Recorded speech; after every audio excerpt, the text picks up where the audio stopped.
What happens when you take one of the most beloved strategy franchises in gaming history and try and turn it into something it was never meant to be? What happens when corporate ambition collides with fan expectations? And what happens when a game becomes so divorced from its roots that even its creators eventually abandon it? This is the story of Total War Arena, Creative Assembly's attempt to transform their epic historical strategy series into a free-to-play multiplayer arena game. It's a cautionary tale of misguided ambition, corporate partnerships gone wrong, and what happens when you try and chase trends instead of understanding what made your franchise great in the first place. Total War Arena launched with massive expectations. It was partnered with World of Tanks publisher Wargaming and promised to bring the Total War experience to a new generation of online gamers. Instead, it became one of the most spectacular failures in Total War gaming history, shutting down just after a few years and leaving behind a disappointed trail of fans and learned expensive lessons. Today, we're going to dissect one of the gaming industry's most fascinating failures. We'll explore how Creative Assembly's bold experiment went wrong and why even a Chinese revival couldn't save it, and what this disaster teaches us about the dangers of chasing market trends instead of serving your core audience. To understand Total War Arena and why it failed so spectacularly, we need to understand what it was trying to be. In the mid-2010s, the gaming industry was experiencing a free-to-play gold rush. Games like League of Legends and World of Tanks were generating hundreds of millions in revenue through microtransactions and competitive multiplayer formats. Creative Assembly, the masterminds behind the Total War franchise, looked at this landscape and saw an opportunity. What if they could take the tactical brilliance of Total War battles and distill it into quick, competitive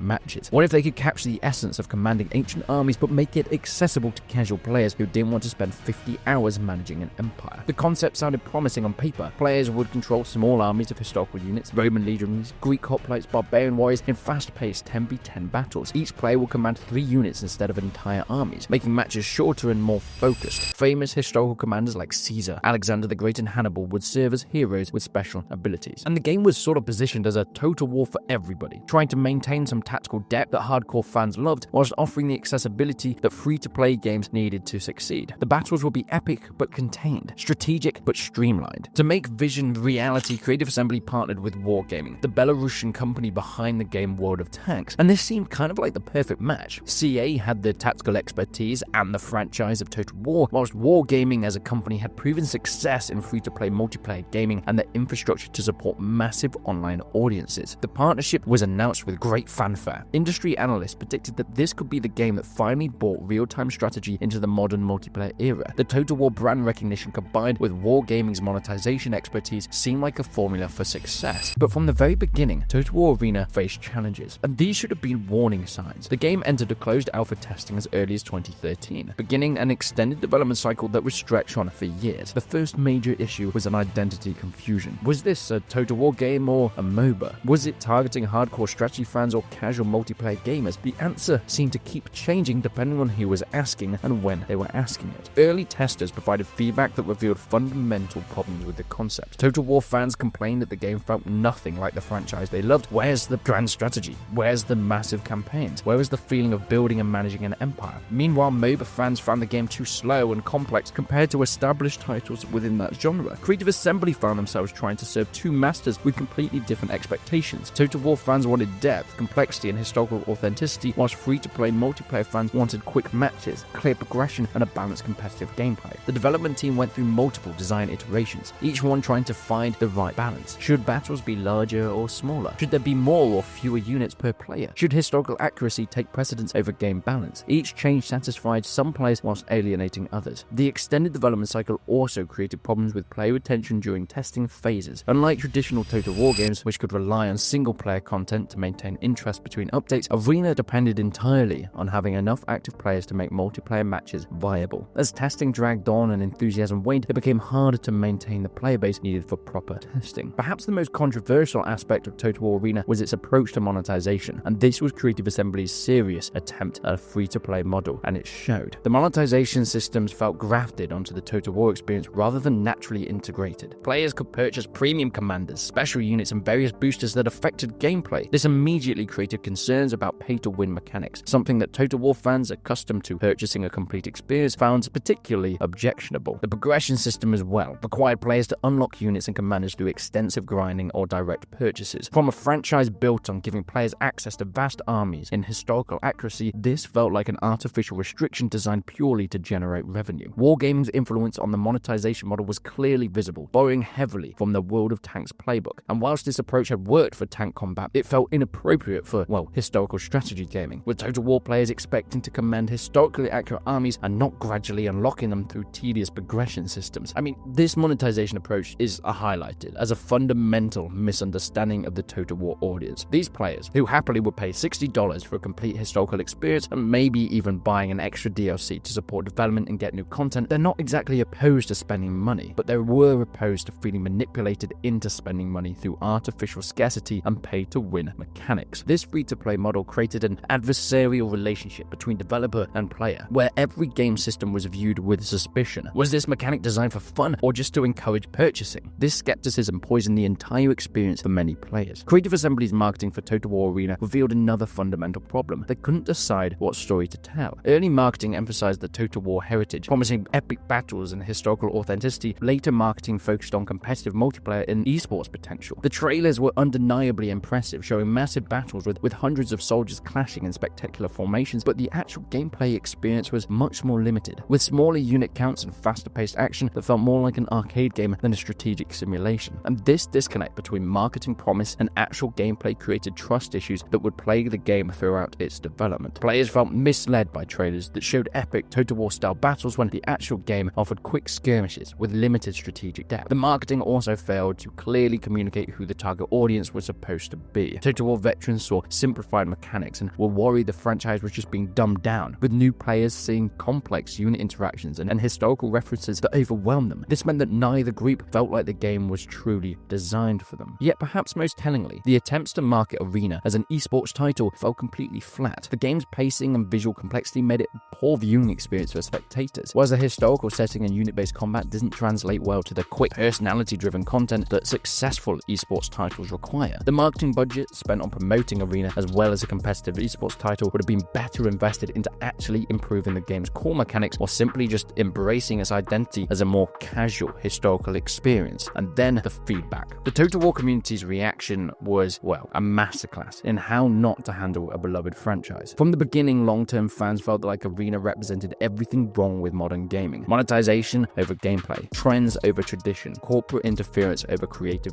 vision. The community criticism wasn't just about the game itself, but about what it represented. Many fans saw Arena as evidence that Creative Assembly was losing sight of what made Total War special in pursuit for free-to-play revenue. They worried that resources that were being spent on Arena could have been used to improve mainline Total War games. The feedback was often harsh, but came from a place of genuine love for the franchise. These weren't casual critics, they were players who spent thousands of hours with Total War games and felt protective of the series' legacy. They saw Arena as a betrayal of the principles that had made Total War great. Creative Assembly's response to criticism often seemed tone-deaf, defending design decisions that the community clearly rejected and insisting that Arena would find its audience despite mounting evidence to the contrary. This created an adversarial relationship between the developers and the fans that damaged trust within the brand. As the game progressed through its variable testing phases, community engagement steadily declined. Forum discussions that became increasingly negative and player counts dropped. Many long-term Total War creators stopped making Arena content altogether. The community was voting with their feet, but Creative Assembly as a company seemed reluctant to acknowledge this message. Beyond the conceptual problems, Total War Arena suffered from significant technical issues as well, and these made the gameplay experience pretty frustrating, even for players who were trying to embrace the vision. Server stability was a constant problem, frequent disconnect, and lag spikes that made competitive play impossible. The game's engine, adapted from the single-player Total War technology, struggled with the demand of real-time multiplayer combat. Unit responsiveness was inconsistent, formations would break unexpectedly, and the precision required for tactical gameplay was often undermined by technical limitations. Matchmaking was another persistent issue. With limited player base, Arena struggled to really create balanced matches, with players often finding themselves fighting opponents with significant different skill levels or facing teams with much better unlocked units and commanders. These were unbalanced matches, creating frustration that was driving players away. The game's performance and optimization, which is more important than you might think, was incredibly problematic. While mainline Total War games could scale their graphics and unit counts based on hardware capabilities, Arena's multiplayer nature required consistent performance across all players. This led to visual compromises that made the game look like, well, inferior to pretty much every Total War title that had come before. And then, comparing it with established multiplayer titles and strategy games, Arena's technical foundation felt amateur hour. Games like Age of Empires 2 or even older titles like Command & Conquer provided smoother, more reliable online experiences. This is why they were able to adopt some sort of esports vision. So, for a franchise known for technical excellence, in single-player gaming, it was damaging to Creative Assembly as a brand. But let's talk a little bit about that partnership that they had with Wargaming. Initially seen as a strength, gradually it kind of revealed it as a fundamental mismatch of cultures and expectations. Wargaming's approach to free-to-play gaming worked excellently for their vehicle-based World of Tanks, but suited to historical strategy gaming, it was not. Wargaming's monetization philosophy centered around incremental improvements at premium consumables, approaches that worked well when players were upgrading a tank or a ship, but felt exploitative when applied to a historical army. The idea of paying for better arrows or premium unit upgrades violated the historical authenticity that most of Total War fans had valued. Reports emerged of creative conflicts, and then there was the behind-the-scenes issues, and it was much worse than you might think. Creative Assembly and Wargaming had conflicts over the game's direction, as you might assume. Creative Assembly wanted to maintain some historical accuracy and strategic depth, while Wargaming pushed for this more accessible gameplay and aggressive monetization. These conflicts resulted in a game that satisfied nobody's vision. The partnership also created communication issues with the community. Players were never sure whether the feedback was reaching CA or just getting lost in Wargaming's corporate structure. This lack of clear communication channels frustrated both developers and players. And then came the nail in the coffin. Wargaming attempted to retain some players by offering in-game currency transfers to World of Tanks and World of Warships when they saw Arena was being shut down. This highlighted how disconnected they were from the audience. Total War players weren't interested in this tank combat or even naval warfare. They wanted a Total War game, and this simply wasn't being provided. By 2018, it was clear that Total War Arena was in serious trouble. Player counts had steadily declined, and their peak during early testing phases was off a cliff. The game struggled to maintain a critical mass of players that were needed for reasonably matched mate times, creating a vicious cycle where longer wait times would drive even more players away. Content updates were few and far between, and when they did come, they were much less substantial. New commanders and maps couldn't address the fundamental issues with the game's design or monetization. Each update seemed to generate initial interest that quickly faded as the underlying issues remained unresolved. The community began discussing the game's future in increasingly pessimistic terms. Long-term supporters started recommending that new players avoid even investing time and especially money into Arena, citing concerns about its viability in the long term. This kind of community sentiment is devastating for any online game, but particularly damaging for a title trying to build a competitive scene. Creative Assembly's communication during this period became less frequent and more defensive. Updates focused on minor balancing changes and technical fixes rather than addressing the fundamental design issues that were driving players away. It felt like rearranging the deck chairs on an already sinking Titanic. So, on November the 22nd, 2018, Creative Assembly finally announced what many had been expecting. The game was being shut down. After failure to meet expectations during the open beta test, new game downloads and in-game cash purchases were disabled immediately, effectively killing the game 3 months before the servers would actually close on February 22nd, 2019. But the death wasn't quite the end. You see, Total War Arena's story isn't quite over yet. In a plot twist that nobody saw coming, Creative Assembly announced that in August of 2019, Total War could be serviced in a Chinese collaboration with NetEase, one of China's biggest gaming companies. The Chinese version officially relaunched on the 23rd of September 2020 with 7 brand new maps in addition to the original 5. NetEase had essentially bought the rights to Arena and tried to resurrect it for a different market. This Chinese version included improvements that the original game never received, better optimization, additional content, and monetization systems that more suited to the Chinese free-to-play market. Players outside China could even access the game with English language settings through technical workarounds, leading to a small community of international players experience what Arena could have been. So this is it. It's back, right? Well, not quite. Even this resurrection proved temporary. The Chinese version ended up being terminated on May the 6th, 2020, less than 2 years after its relaunch. Even with a new publisher, additional content, and access to massive Chinese gaming markets, Total War Arena just couldn't find sustainable success. The failure of the Chinese version proved that Arena's problems weren't just cultural or market specific, they were fundamental design issues that no amount of regional adaptation could solve. So what exactly went wrong? The failure can be broken down into several critical areas that kind of offer some valuable lessons. First of all, an identity crisis. Nobody knew exactly what it was. The developers didn't know if it was supposed to be a Total War game or a MOBA, and that meant that the fans didn't either. The other thing was free-to-play models. They fundamentally conflicted with Total War's core values. They spent decades building up a fan base that loved a full, content-rich game with in-depth strategy. Now making it free-to-play with extra paid systems was completely against what Total War was supposed to be. Then there's partnership problems. The collaboration with Wargaming brought expertise to free-to-play gaming, but also imposed design constraints that didn't suit the Total War formula. The partnership created conflicts that resulted in compromising decisions satisfying neither company's vision. Total War Arena stands out as one of the most expensive lessons in gaming history, a reminder that success in one area doesn't guarantee success in another, and that chasing trends often leads to losing sight of what makes you successful in the first place. The silver lining is that CA learned from this failure. Their subsequent Total War releases got stronger,